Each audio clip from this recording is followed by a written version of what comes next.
I actually have my blood work with me right now. Yes. So maybe after this, I can have you look at it and let me know.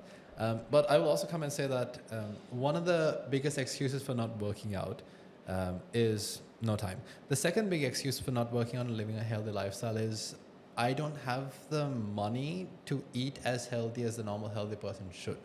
First of all, it's very startling to me that there is a category of food that's called healthy food, and compared to unhealthy food, healthy food is pricier, whereas it should be the other way around. Healthy food should be the more affordable, more accessible food, and the unhealthy food should be the pricier one.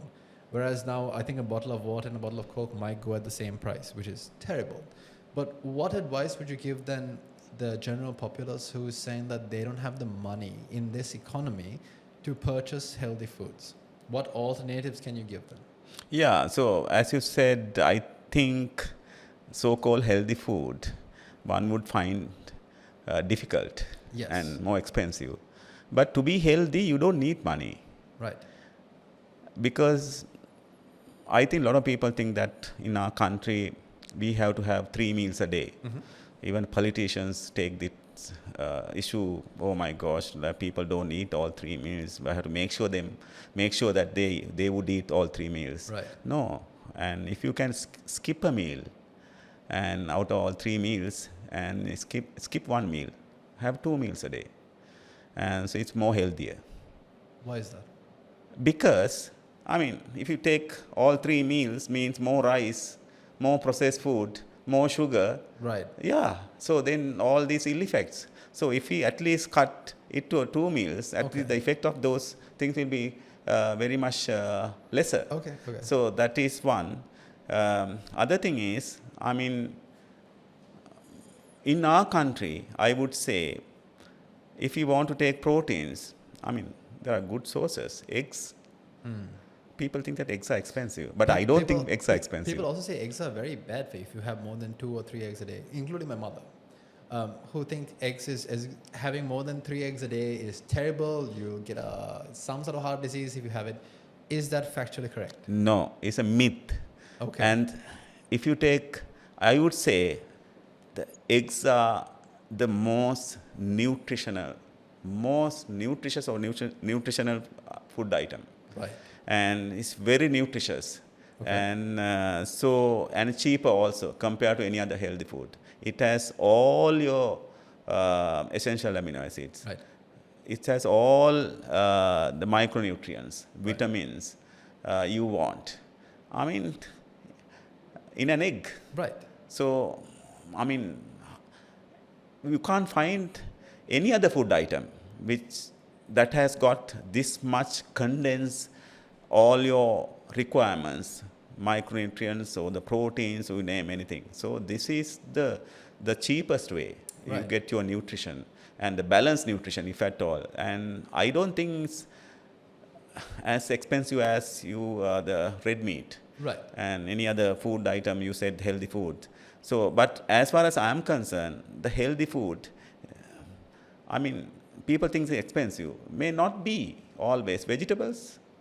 So we have vegetables all over in this country. I mean, I know it's costly, but the thing is you can have your own vegetables, like in the garden you can grow. Your own patch. And so you can have, the leaves and whatever vegetables compared to any other country, we have plenty. Right. And the fruits, all over, you see the fruits. Right. And the protein if you want, so eggs, chicken.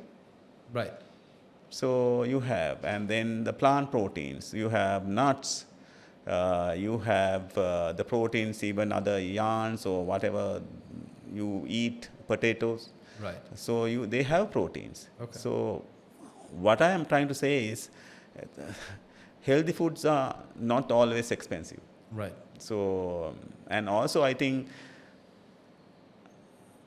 the government point of view, also there is a part to play here to get those so-called good food or healthy food to make them affordable. Right. And I know in United Kingdom, there was a time that Prime Minister called all the food industries, major players, 5 or 6, and in a secret meeting, and got them down and told them look here, because of you guys, people are eating so much sugar and Right. so much sodium, and the high blood pressure, the stroke, heart attacks are running rampant. Right. And you got to play some key role here. So why don't you, all your food items you make or whatever you manufacture, so reduce the sodium intake at least 10% a year. Right. I'm not asking you to make drastic changes. Right. Per year, Per 10%. year, 10%. Okay. At least do for 3 years. And don't worry, there is no competitive disadvantage here, because end of the day, each and everyone has to do it. Yeah. So you don't need to worry. So all are here. So Right. everybody should do it. And end of 3 years, I think they did a survey, and that's published in one of the journals, I think British Heart Journal or something, and found that the high blood pressure and the stroke, there was a 30 to 40% reduction of those things. I mean, just imagine. The politicians also could make a big role here, and it's in their hands. You can make all these the rules and regulations to make the people healthier, Right. the nation healthier, so they can do easily. What should be their job, essentially? You have to make sure that if you're coming to represent the country, your country is full of people who can actually live past the age of 50 successfully. Yes. It should be in your best interest to make sure that your people are eating healthy. Yes. So it's very easily. Yeah. They can do it. Okay. And so they can make the regulations so that these food items, and there can be the cap for the Right. pricing. Right. And for people, like, of course, past few years we saw a lot of issue with eggs availability and the Right. pricing and all that. But still, I think if you do it properly, you can make eggs cheaper and chicken cheaper and all this good food, healthy food, little cheaper, so that a lot of people could afford. Absolutely. Like the way I told you that the processed food, so the sodium intake and Right. how it affected the blood pressure Right. Yeah. Absolutely. of a nation. For sure, for sure. Because there's also there's a video of, I think it was a burger from a very famous restaurant, and since we're not naming names, but that burger retains its shape and texture, and no creature approaches it for a span of, I think, 5 years, and nothing happens to that burger. So air doesn't decompose it, which it naturally should. That is the one that seems to be the cheaper substitute as opposed to the naturally made burger. Yeah. So again, it's very astonishing. So now we spoke about healthy alternatives. So you would say eggs is an affordable option. Chicken is an affordable option. Would you recommend fish as well? Yes. Fantastic. Fish, yes, I forgot it. Thanks got a you. lot. Yeah, and don't worry. you see now that we have the sea around Exactly, the whole we're an island. country, Yeah, yeah, absolutely. and it's all over. Yeah. So, but do we utilize it properly? Never. No, and that's another industry actually we can improve on. Absolutely. And the what do you call the fish inside the land? I mean the land fish. Right. And so I mean we have lakes. Exactly. And so many lakes, and we can, do fish farming locally, and all these villages, they can use as a good source of protein. Right. And this inland fish farming, so it's another big industry we can improve on. Yeah. And, yeah. So this is the thing. So we have to change our attitudes. The attitude toward the health, heart health, our life in this country. That's why I mentioned the culture. The culture is not really the culture. Right. So the way we think about these things is different. We have to change our the thinking pattern. We have to have a paradigm shift. Right. How we look at our heart health, overall health, and all that. Then I would ask you this, sir. So now our issue is the fact that our culture seems to be detrimental in that it's not really educating the populace how you should be eating. If you were in charge of the education system, how would you implement that into our schools? First of all, I would never become a politician. Right? That being said. That something.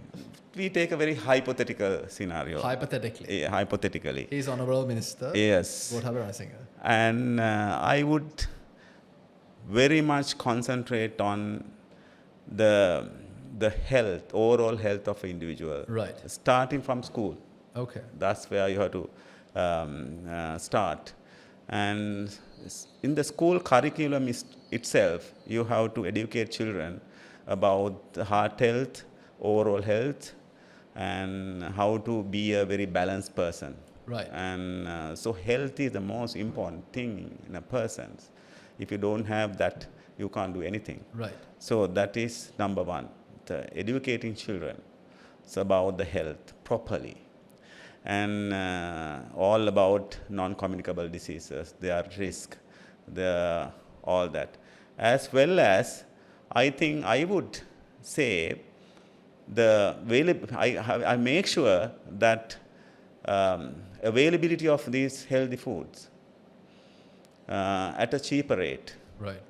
And the proteins I mentioned, the fish, chicken, eggs, vegetables. So those things, I make sure that they are freely available at a affordable cost. Yeah. Here, sir, we're not mentioning red meat because red meat is harder to access. Sorry? Here, we're not mentioning red meat because red meat is harder to access. Yes. Okay. Yeah, the red meat is also nutritional, I would say. So, but the thing is, like, I would personally feel that red meat, they have got a lot of nutritional value. Right. And especially when it comes to proteins and the minerals, vitamins. Right. But in our culture, again, when it comes to red meats, there are a lot of gray areas. Right. But as a health personnel, I would say no harm eating red meat. Right. So it's good for your overall health, I would say. So a lot of antioxidants in red meats. Right. And the best ever antioxidants you find in red meat is glutamine. Right. And that's the most powerful antioxidants. So antioxidants are very important to neutralize the bad effects of all this sugar, seeds oil, all the stuff I mentioned that would cause inflammation and endothelial dysfunction. Right. And any oxidative agents you name. So that is another one. So to make all these good proteins available, and also make, as you mentioned before, the rules and regulations, and so the overweight, and for the composition of all these food ingredients, and sugar contents of various food items available in the market. Right. You have to have a kind of the certain criteria. These are the amounts of sugars one food item should have, anything people use, and maybe various drinks, the composition, the sugar amount, and the sodium content, the seed oil content, all that I think you can regulate. Okay. So to bring about overall health of people. So it's basically sitting with other colleagues and get these rules and regulation implemented. Right. So it's very easy Yeah. from the politician point of view or political point of view. Right. And make the food available, educating children, and so then rules and regulation. And especially the food labels and the composition of all these worse ingredients like sugar, sodium, and seed oil compositions. Right. And the people who are making processed food, and at least make sure that they take less seed oil. Right. And less trans fatty acid, less sodium, less sugar. And so then we are done. Right. We are done. Yeah. Yeah. I'll vote for you, sir. Don't worry. If you ever consider a career change, you have my vote. Coming back down to personal achievements, sir, right? What exactly is SCADLE? SCADLE. And how and when was it identified? Yeah, a lot of talk about this condition during past few months, I would say. Actually, this is a disease, new disease I have described. Right. And so that's also related to heart attacks. And so this, we were talking about the cholesterol deposits and the sugar and then seeds oil and various things for causing heart attack. But this is totally different. This is something genetic. Okay. And this is due to some mutation, genetic defect or defect in a chromosome and gene, causing heart attacks later in life, especially between 30 to 40 years, young age. Okay. There what is happening is your heart artery, the wall, I told you the wall, and it's the whole wall, if you take, it splits. Right. And when it splits, what happens is blood seep through it, track through it, and ultimately what happens is it becomes larger and larger, creating a tract and close the, the lumen I told you. Yes. And lumen in the sense the where the blood travels through. yeah. And then inside the blood vessel, so the space inside right. become narrow and narrow. There is one point that is blocks the whole blood flow. Right. So when there's a total cut off of the blood flow, what happens is you get a heart attack. So this is a split of the heart artery vessel actually. Right. And because it becomes weaker, the heart artery wall is weaker in these people. Okay. And it's more vulnerable for split. And when the blood flow and as well as when the blood flows through the artery and with the pressure and with the flow itself, it could cause a crack in the wall. Right. And blood sweep through, track through the artery wall and then cause this, the blockages. Right. And in the sense, cut off of the blood supply. It's called dissection in medical term. Right. It's basically dissect the artery wall.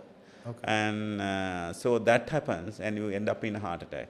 So this is the heart artery. Same thing can happen in the brain arteries also. So ultimately you end up in strokes. Right. Right. And so these people come with strokes as well as heart attacks. They can have past history of strokes, so they may not have history of strokes. Sometimes they can have a minor strokes, like they recover fully. They one side paralyzed, within a couple of days they recover. And sometimes it's a permanent stroke. So either way. And so they later come with heart attacks. Right. So when you do a dye test or angiogram, you don't see any cholesterol deposits. And so as usually what you see in other people, majority of people. So what you see is a crack of the artery wall. You can see it there. Okay. And on a coronary angiogram. Right. So this combination is called spontaneous coronary artery dissection. I told you. So that happens spontaneous without any trigger. That's very spontaneous. That's SCAD. SAD. Right. That's called spontaneous coronary artery dissection. Right. And then LE. Right. LE is leukoencephalopathy. That is a kind of a medical words. What you get is actually when you do a heart brain scan, usually there are white patches where there were damages. Right. Where there were damages in the brain. So because of this blood vessel malfunction. Right. If I may say in a different word, different form.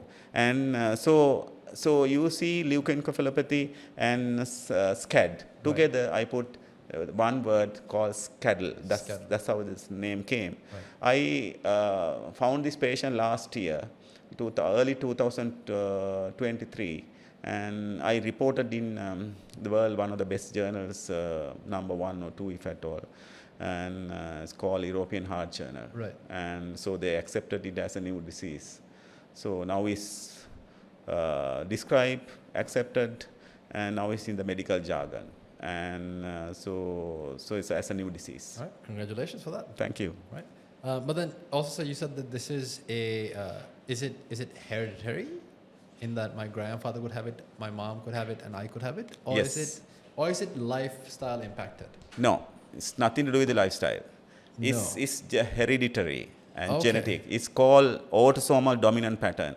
So that means if your parents got it, 100% chance that you would get it, children would get it. Oh, wow. Okay. Yeah, so that's a very strong correlation between parents and the siblings, Right. or rather the children. Okay. And so it's a mutation. Hereditary is usually autosomal dominant. Then, autosomal, there are other patterns like recessive and then sex-linked recessive and various other patterns. But this is dominant. That means if the one of the parents got it and the chance of getting it is very strong. Right. Very strong. So then, is that to say that if my father had it and my grandfather had it and my great grandfather had it, I would 100% get it? And if that is the situation, is there something I can do to mitigate those chances? I would say not 100%. It's more. It's about 50 or more.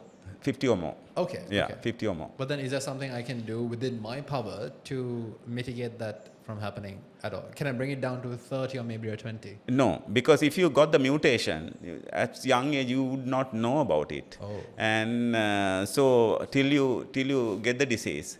So, but what happens is now that's why there's an advantage of describing the disease. Now people know that there's a disease like this. Right. And then you can screen.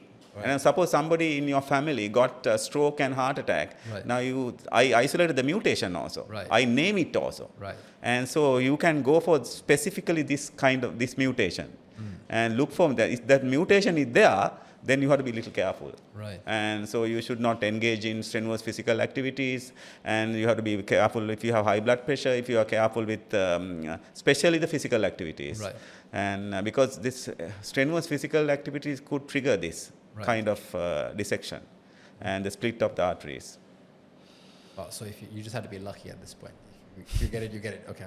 Yeah. When it comes to high blood pressure, sir, how does that affect? I mean, we all here we have high blood pressure. All our grandparents have high blood pressure, but how and why do we get it?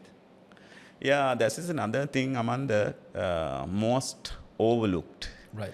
And I don't know why. A lot of people believe when it comes to high blood pressure, only 5% of patients with high blood pressure, the cause is known, reason is known. Okay. Maybe kidney disease or kidney issue, something. Right. So then you get high blood pressure.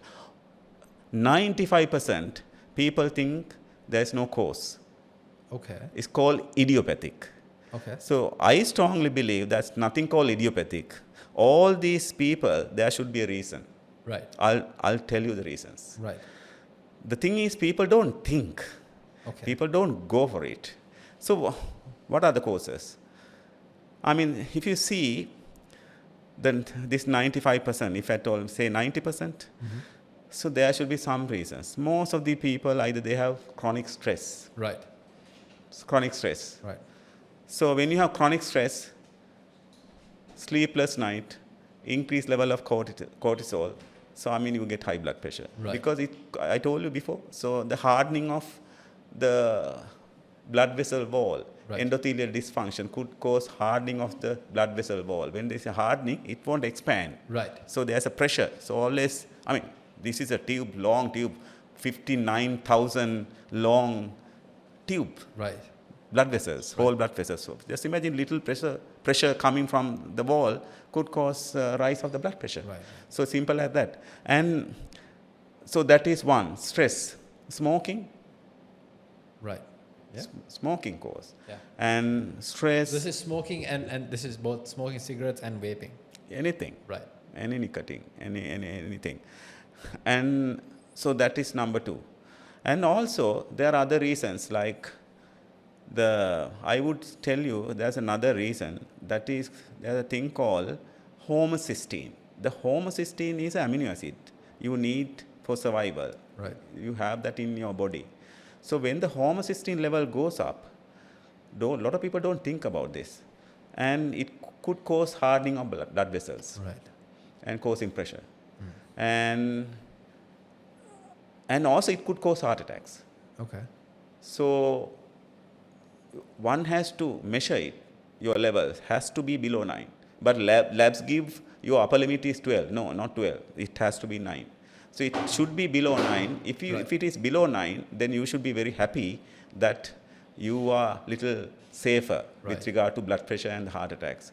So homocysteine level. I have seen a lot of young people who came to me in my clinic, and I check young heart attacks and young high blood pressure people.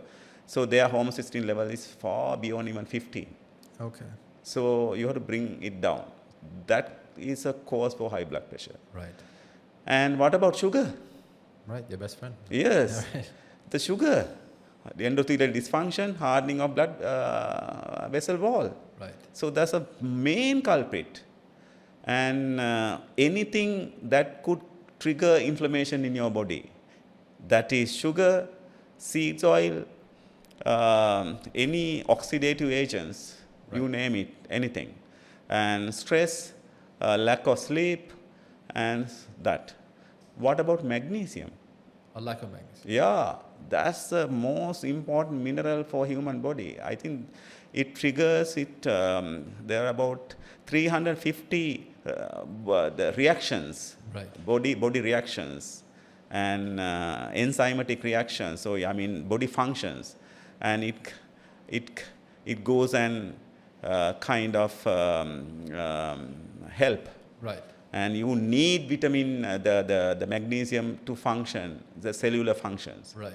And so at the same time, the vessel wall, vessel function, you need magnesium. Right. And so if you don't get enough magnesium, what happens is again the blood vessel wall become harder and could cause high blood pressure. Right. And so lack of magnesium is a main factor. A lot of people are deficient in magnesium, but people don't know that. Right. And magnesium is a very, very most essential mineral for human body. Right. That is also easily accessible. You can Exactly. You name anything, everything, you get magnesium. Right. And so that is another one. So then what about potassium? Right. And so if you don't get enough potassium to your body, and so again same thing happen. The blood vessel wall become harder and then cause high blood pressure. Right. So the potassium, how do you get potassium? So make sure that you get enough potassium through vegetables and the fruits. Bananas. Yeah, bananas. Right. And avocado. Right. So we have enough. Right. And so at least you need about 4 to 5 grams a day. So easily you can get Right. potassium. And magnesium also easily because of Fish. fish, the fruits and the nuts, and especially the pumpkin seeds, Right. all the seeds Right, and nuts, and you have, and vegetables, fruits. So that. Another one, sodium. Right.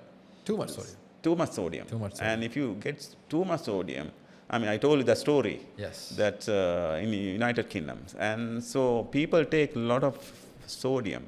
Right. Far beyond the required amount. I think average in Sri Lanka, I would say about 9 grams per day. So what you are supposed to take is at least 5 grams. Okay. And This is almost double so of more sodium means your walls become thicker, artery walls become thicker Oh, I see. and harder, Right. and they are not very pliable. Right. The diameter of the vessel become narrower Right. and small, and they can get pressure, high pressure. Right. And so there are enough and more causes. Right. And so increased sodium, less magnesium, Less potassium. less potassium, and also vitamin D deficiency. And most of our people are deficient in vitamin D. And vitamin D is also very important for cell functions and artery function, endothelial function, artery walls function. Right. And vitamin D is very, very important. A lot of people think vitamin D, we need to get enough calcium for the Right. bones.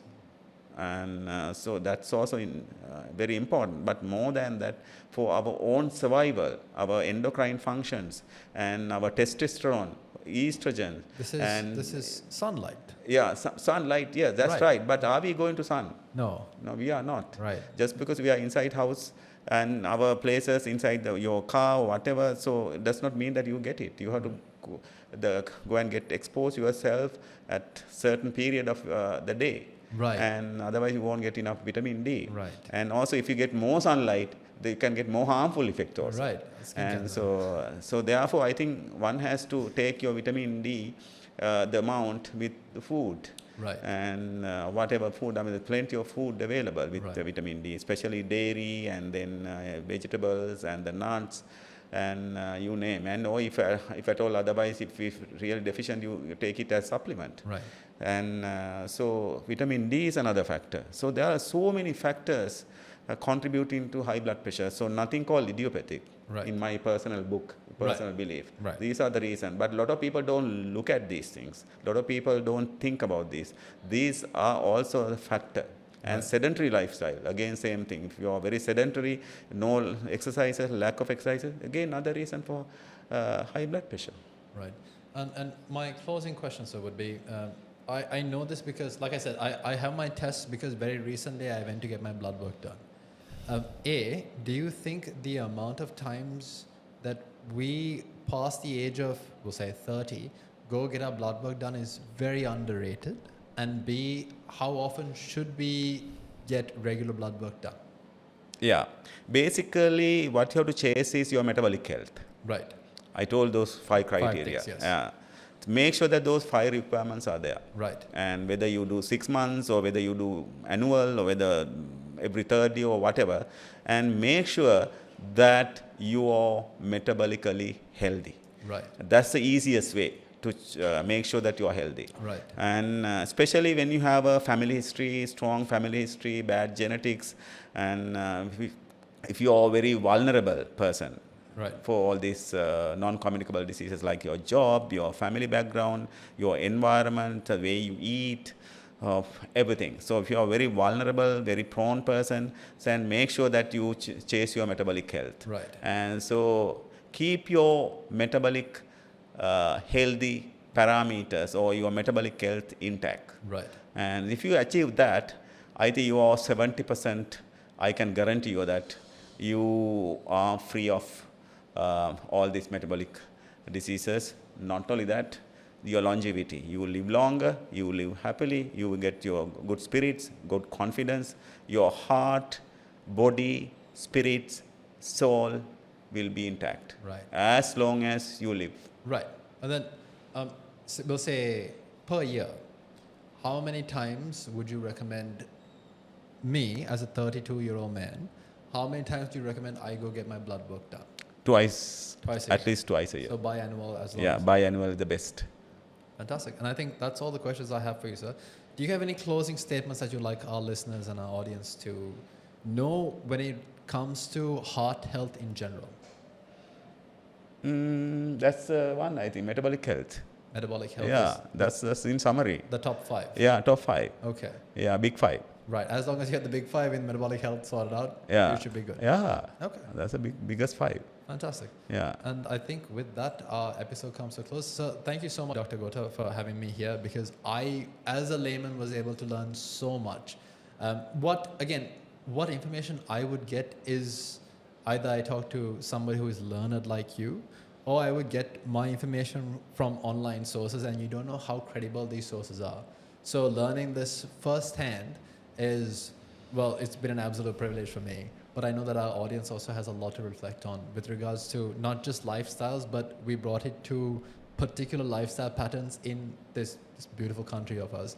So thank you so much for your time. Thank you, Amanda, for having me. Absolutely. And for everybody else who's watching, please do follow our channel. This is our first episode of Heart Focus with Dr. Gotabhaya Ranasinghe. Do subscribe, do share this if you find this useful. And there are plenty of people from my parents, I know, all the way back down to my school friends, and even the following that we have on social media that can gain a lot of information from this.